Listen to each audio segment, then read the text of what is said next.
you think about no-till or minimum till in Australia, it's probably about very similar in terms of its uptake that you've seen in the US, maybe a little bit more. It's not like South America and Brazil or Argentina where you've got, say, 95% of your farmers are no-tilling.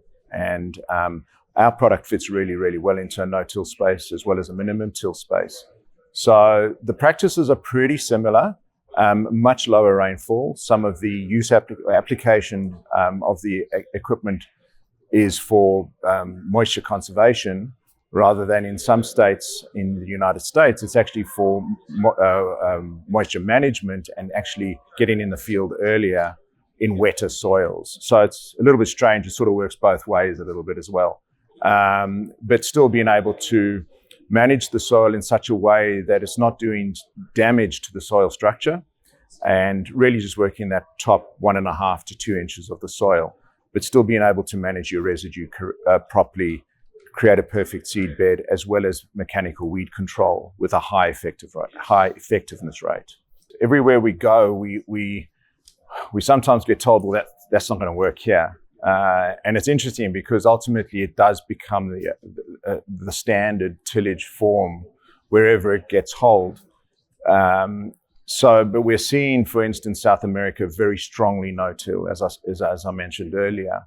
There is a growing minimum till ethos developing in the farming community, primarily from a soil conservation and a regenerative farming perspective, but also from a cost management point of view.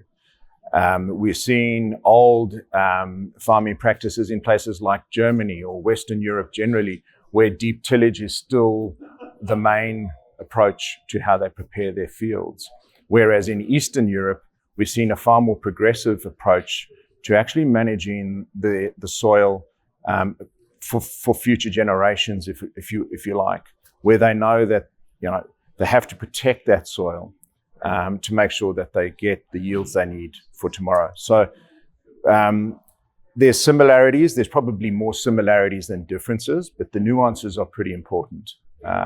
And I think that's why we've had very broad appeal across the globe and continue to have broad appeal in new markets. And even if you take the United States, where generally in your sort of corn belt, your corn on corn growers are looking to sort of bury residue. In some applications, in some areas, they're not trying to do that because they're on rotational cropping. So I think it is incredibly exciting to see the different types of farming practices around the world. But as I say, I think there's more commonality than differences. The critical thing that we're trying to perform here is we know that farmers' margins are squeezed, and most farmers are in the red in terms of their margins, right? We know that input costs are incredibly high.